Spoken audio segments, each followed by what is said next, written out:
Good evening and welcome to tonight's Facebook Live about COVID 19 myth or fact. And the reason that I'm doing this particular one on this topic is because there have been so many people who have asked questions about it. And there are so many concerns that people have about what the truth might be. Hi, Marianne, Clara, Bronwyn, Juliet, Sarupa, Tracy, Caroline. Wow, we've got a good crowd. It looks like Ola, Sonia, Anita. The reason that I thought I'd select this topic is that I was talking to a client last week and she was expressing her concerns and her worries around the whole story of COVID-19. Hi, Caroline. Hi, Sana. Hi, Amanda. And what was interesting for me was that things that she was concerned about were things that hadn't really touched us in the same way here in New Zealand. And so I sort of looked into it a little bit. And it seems as though every country's got their own fear or concern around COVID-19. And so I thought I'd address two or three of those concerns. We've got Olive, we've got Karen, Elaine, Glynis, Pierre and Haresh. So I'd like to start with the first one, which hasn't really gained much traction here in New Zealand, but I know it's gained traction in other places. And the first one is about the 5G mobile network. And the fact that people see that as being the cause of COVID-19 spreading as much as it did. What do you all feel about that? Do you actually believe that a network can transmit a physical virus? Yes, of course, computers have viruses. But I would never have thought that a network could transmit a virus that affects humans. And as far as I'm aware, no scientist thinks that way either. I can see how people might be afraid of it, virus to virus. I can't understand why they would try to burn down, use fires to try to stop these things happening. But then fear does a lot of funny things to a lot of people, doesn't it? Does anybody have any comments about that particular myth? Because as far as I'm concerned, if we're not a machine, then how can 5G infect us? So if we have a look, who have we got? We've got a few people saying no. Anita, Glynis, Sonia, Tracy, Marianne, Sarupa. It's not possible for a frequency to transmit a virus. That's what I think, Ola. No, I don't see that it's connected. And yet a lot of people do, and it frightened them. And when you think that we've got this virus that we can't see that's doing enormous damage, and somebody says, oh, well, it's because of this, you can understand how that might add to a fear that's already there, a fear that, we're helpless and we don't know what to do about it. So no, it seems strange. Hi, Maria, glad you're here. Orla says it's been quite a dangerous myth. And that's true. People have been burning down transmitters, destroying technology at a time when we really need that technology to keep in touch with each other because we're socially distanced. Super, I agree. I think people need to find something or someone to blame. Sana says no, unless we have a vaccination that is somehow activated using 5G. I can't see that, Sana. I'm sorry, I don't see how that's possible. Perhaps you can let me know what you think about that. I've not come across that idea. Juliet says it wasn't so much the 5G could spread the virus, but that the radiation could affect cell functioning and the immune system. Then why sit and work at a computer? That's my answer to that question. The moment we sit at our computer, the moment we use our phones, we're affected by that, and we don't seem to worry about that. So I think it's about being selective, but I also personally believe that if I'm in my bubble, it doesn't matter what kind of energy is being directed, it's not going to have an impact on me. And I'm not talking about the bubble that Jacinda talks about as all of us putting in our bubble of social distancing. I'm talking about the spiritual bubble that's around my energy field all of the time. No transmission is going to affect that. No energy is going to affect that. Haresh says a virus cannot be transmitted by electricity unless we are run by electricity. Bang on. Karen, maybe it's the Huawei 5G wave of China and the COVID virus from China. So they put, yeah, I think that's a valid point, Karen. I think people put things together. They said, here's two and here's two, and it makes five. Excuse me. Anita says she prefers to listen to the medics who are healing people with medicine.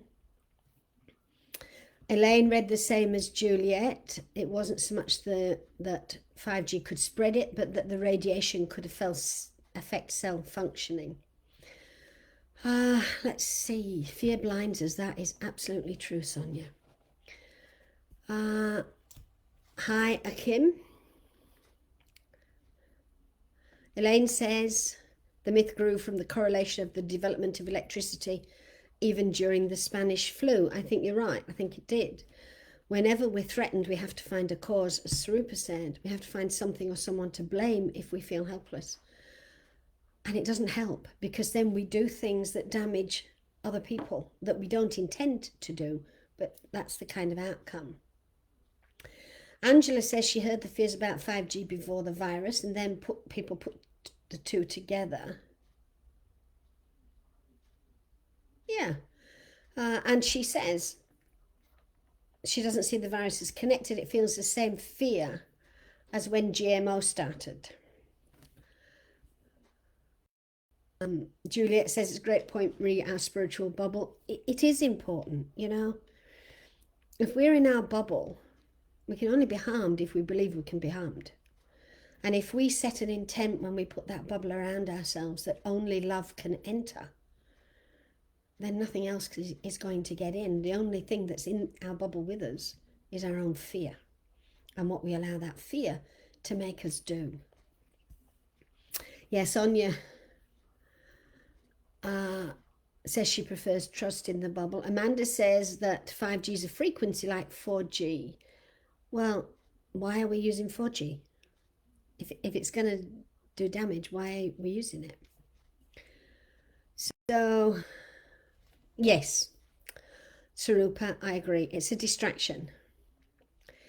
And it's a way of not taking the time that we're here to look what within us isn't aligned that we can work with. Oh, I'll come to that in a moment. Excuse me. If we feel, Haresh says, if we feel afraid of what technology can do, then we need to set healthy boundaries. And we need to be clear.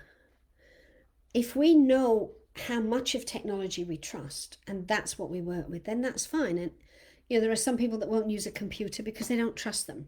Is their life poorer? No, it's different, but they've found other ways.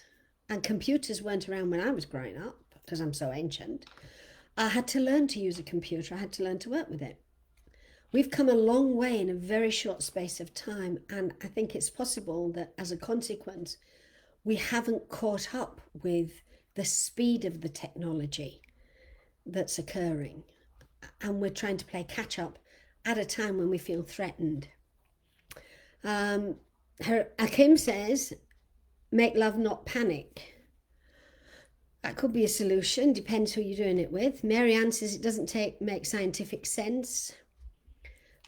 And it's not sense, but it's a genuine fear for a lot of people. So it's good to be able to talk about it and put it into context, which leads me to the app.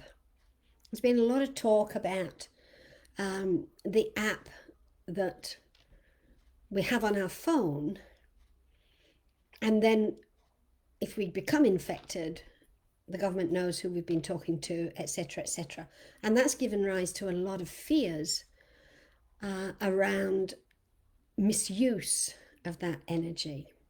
I've had a few clients comment that in America, there's a lot of fear around the fact that the government's using that as a way to control people, to see what they're doing, where they're going, and to be able to manage and control them. It's not only in America. There have been concerns in other places too. We don't have the app here yet. The government's not made it a priority. And I think they're doing a bit of a wait and see to see what's happening with other places. But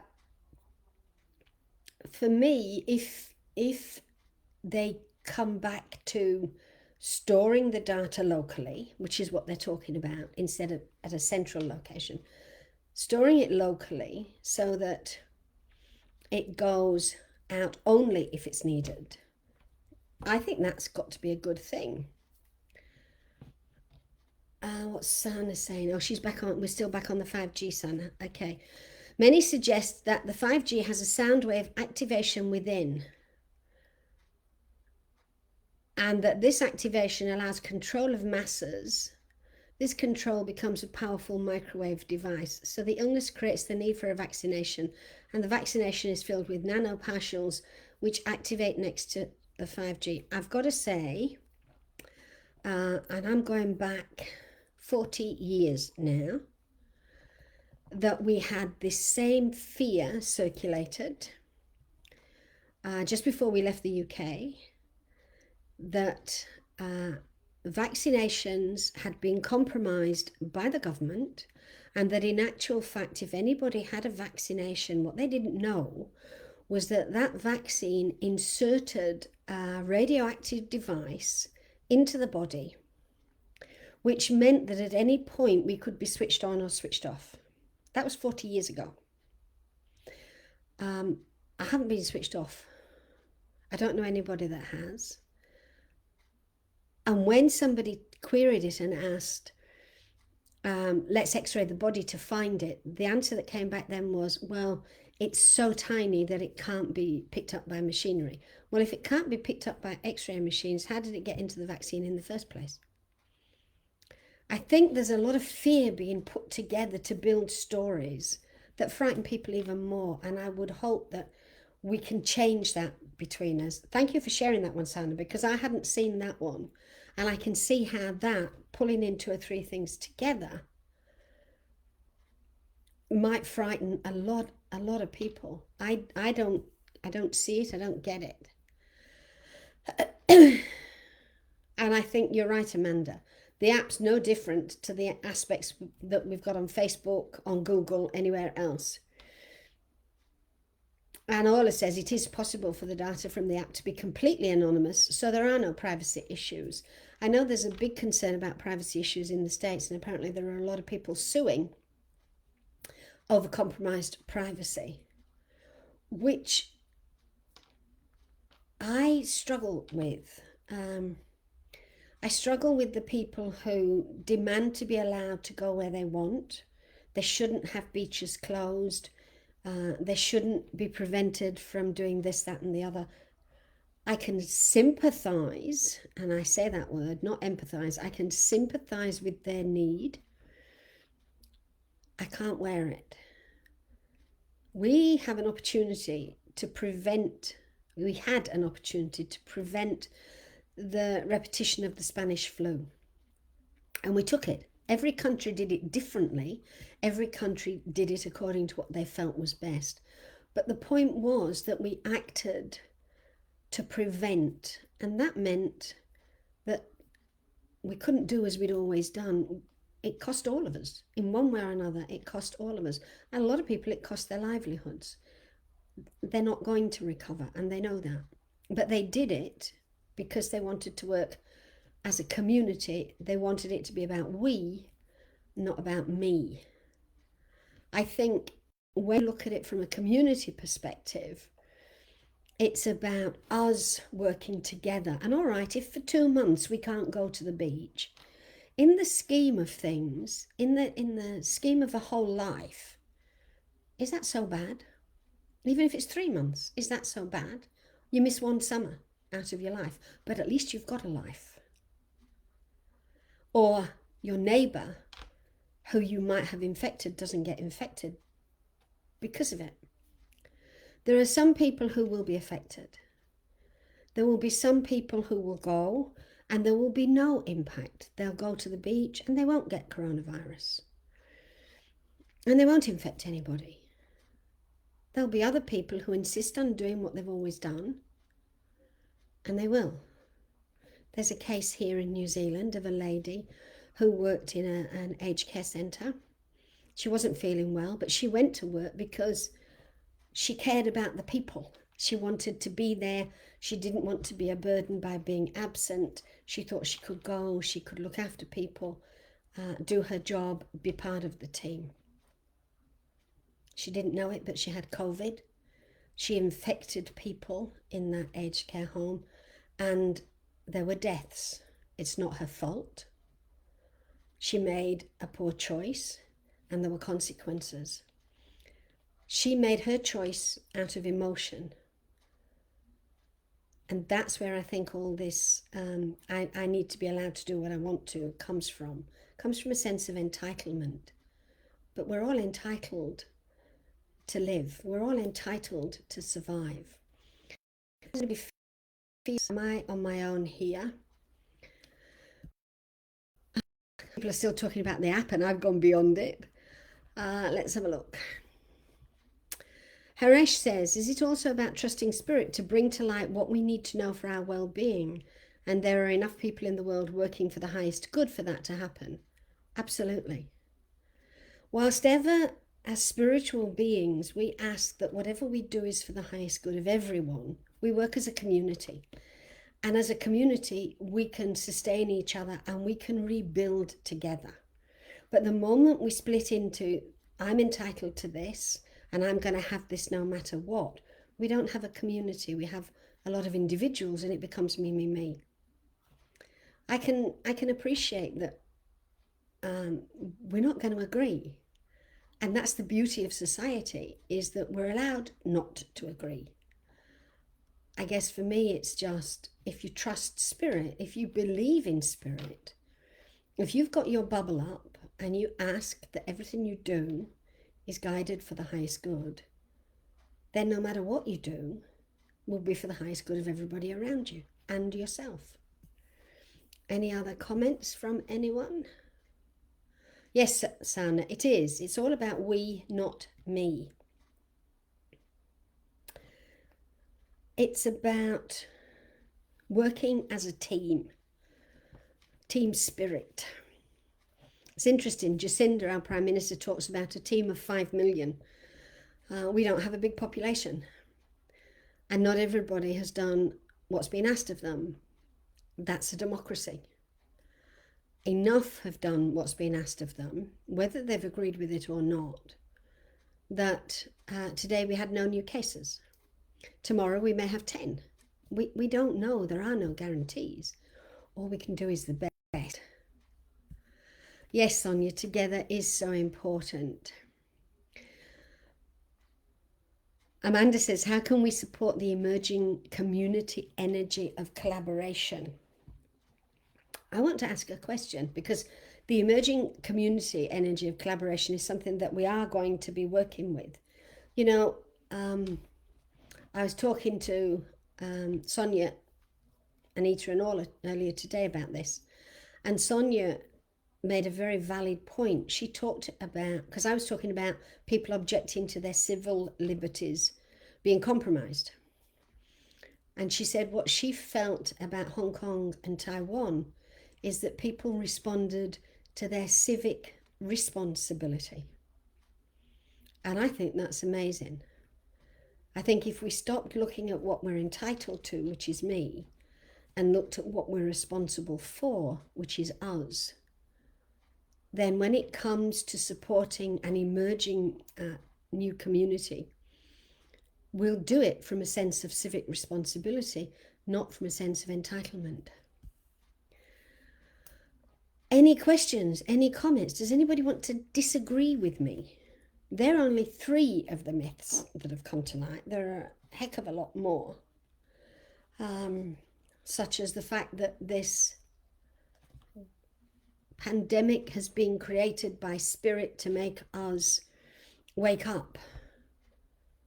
That's not the kind of spirit I work with. Spirit doesn't punish, we do. We created it for whatever reason, and the truth will come out one way or the other, I'm sure.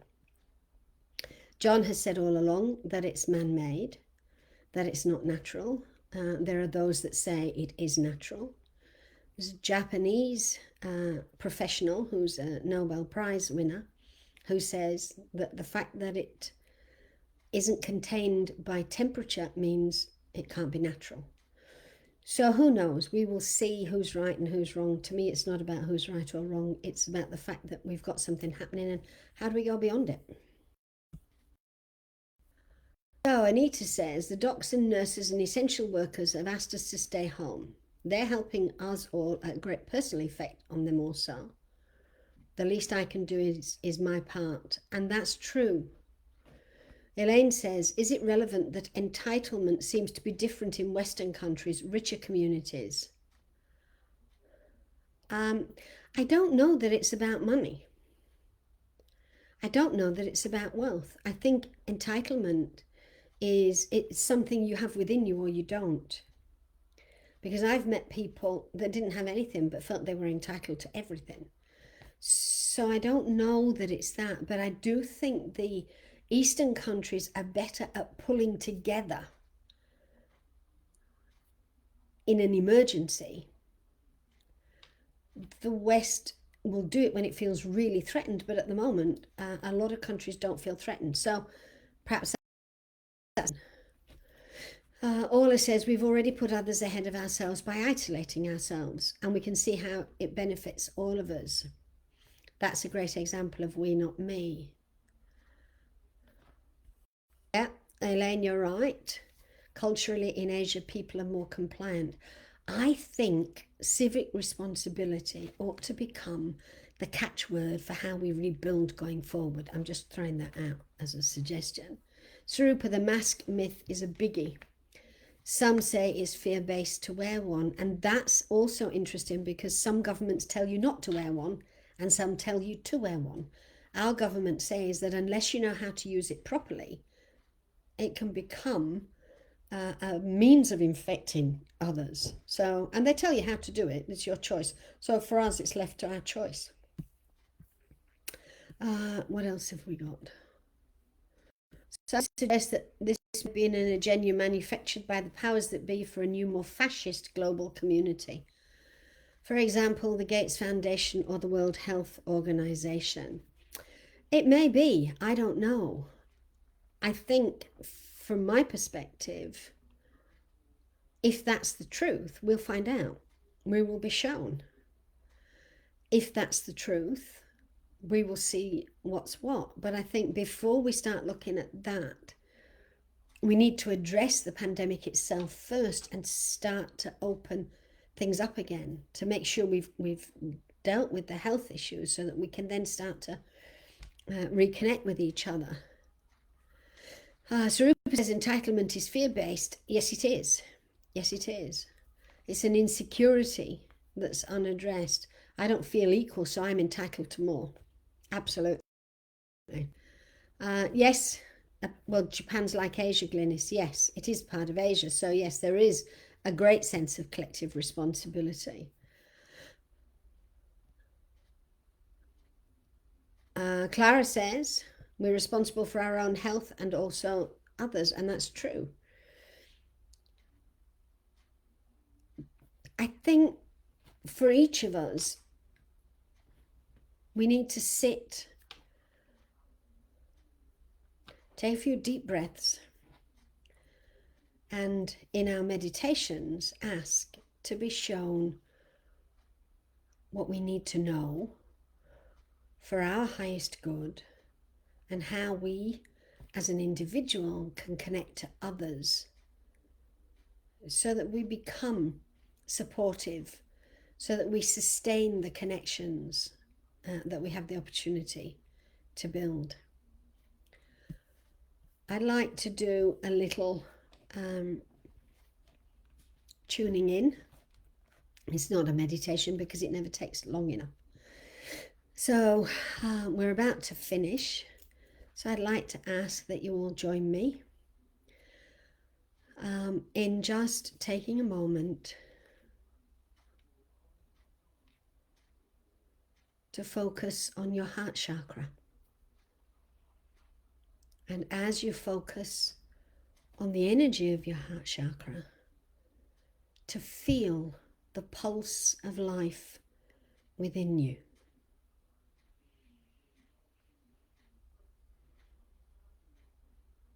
And as you feel or hear or sense that pulse of life within you, that you allow your awareness to expand ever outward within your own bubble of protection. You allow it to expand until you feel the connection to the heart of God, the heart of the divine, the heart of the universe. That you feel the pulse of that energy. And that in feeling the pulse of that energy, you feel at one with all that is. And as you sit at one with all that is, a doorway has opened for each of us to maintain that connection for as long as we choose, knowing that as we connect to the heart of the universe and the divine, that energy fills our world.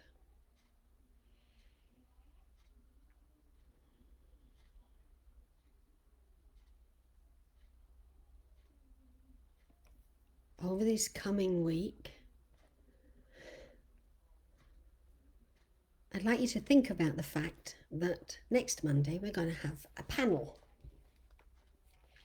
And what we want to talk about is probably going to get a bit interesting. Where do the rights of the individual give way to the rights of the whole? Not from a philosophical perspective, not from an enforcement perspective, but from a spiritual perspective, because we all have to be who we be.